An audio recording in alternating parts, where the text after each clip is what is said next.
Good morning, everybody. This is Alexandre from Angel Cartomancy, and today I'm going to do a little video to help people who had been emailing me recently, telling me how difficult it seems to be to memorize the card and to show the difference between the snake and the fox, the difference between the tower and the anchor. Okay, so I have broken the Lenormand deck into 10 groups of cards. And when you see one or several of these cards, you know that we are talking about a particular topic. For this video demonstration, I am using my Mademoiselle Oracle, which is a traditional Lenormand deck with nice colors. And I think that these are really great for those who starts in doing Lenormand or those who are like me, traditional. So the first group that we are going to look at are the group of cards that represent messages and news. And we have the rider, the ship, the birds, the stork, and the letter. So these are the 5 cards that represent messages. When you see them in a reading, you see that we are going to talk about messages, about some sort of news coming from somewhere. You know, this will be more easy for you to recognize the cards. Okay, it's like, you know, in the tarot where the major arcana represent more of a meaningful, you know, events, and the major arcana is more about the details. Okay, so then we move to 4 cards that represent joy, accomplishment, and we have the bouquet, the stars, the lilies, and the garden. So when you, someone asks you a question, or when you're doing your GT, when you find these cards surrounding the querent, you know that the querent is experiencing some sort of joy, of accomplishment, of elevation, particularly with the garden, which is social elevation, and the stars. Okay, so these are very nice cards to have in a reading. Then we move to the card of luck, which represents that the person is lucky or has a lucky strike, or is a period of his life where he has the Midas touch. We have the clover, the key, and the sun.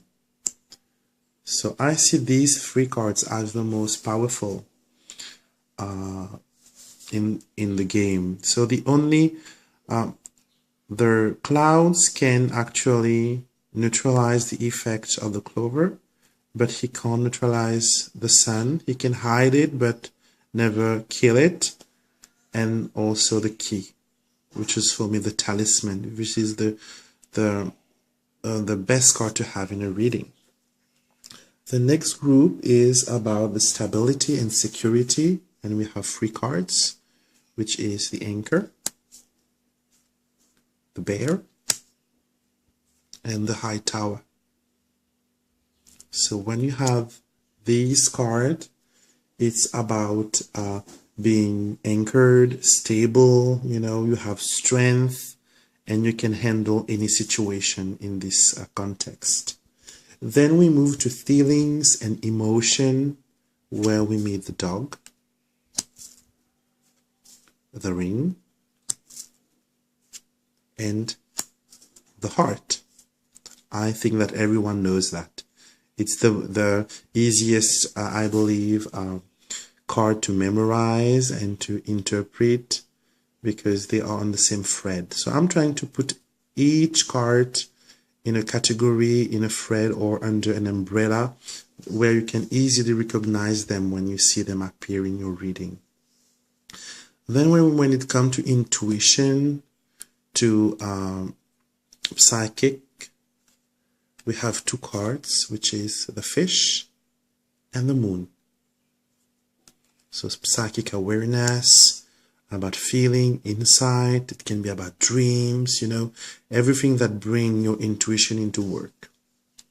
So then we move to a free card that speak about sudden or unexpected obstacle, but these obstacles will not last for long. They are just here for a time. We have the roads, the clouds, and the mountain. And the reading will tell you if you need to work more on it, or to try another option, or to let it go, or to stay, in the battle, depending on the card that you have. Okay?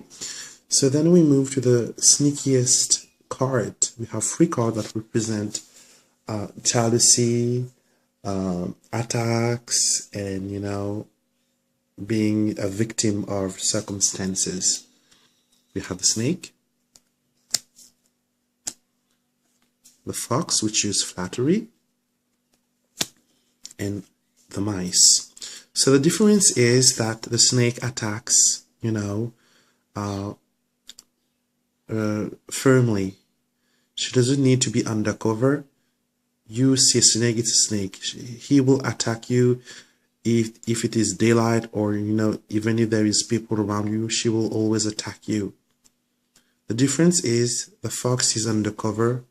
It's more of a manipulative person that will attack you, but you will perhaps not see him as he is. He will always, like there is an expression here that tells people that have white teeth but dark heart.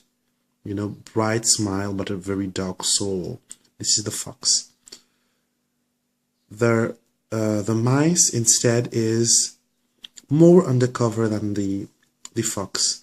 They will hide when everyone is asleep, and they will take it bit by bit. They will not, if we speak about thief, the fox is more greedy. He will take the biggest. Even if he can't take it away, he will try. But the mice will take things that he has the capacity to take, and he will take it bit by bit, not all at once. Then we move to the card of burden and danger. I will say more danger. There is the scythe, the whip, the cross, and the coffin. So these are the most negative cards in the game. Okay, it is very, it's very hard life experience when it comes with this card surrounding the current. But actually, the only negative card that can neutralize a negative card is actually the scythe. The scythe can cut the effect of any card, positive or not. It can neutralizes the luck provided by the clover or the sun.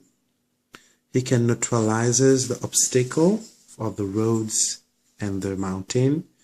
He can neutralize the bad effect of the coffin or even the whip. So this is a good card. It's not really a bad or a good card. It's more of, it's a justice card for me. It will act, depending on how you handle things. Then we move to a free card which speak about calmness, serenity, security, being, at home. It's the house, the tree, and the book. I see these 3 cards as being very serene, and I have experienced them in my readings. Now the last 3 cards that everyone knows, which are the personage card, are the man, the woman, and the child. So here I broke the deck of Lenormand into 10 groups of cards that I put under a certain umbrella, so it's easy for you to recognize. So I send you love, light and blessing, and have fun with your Lenormand deck.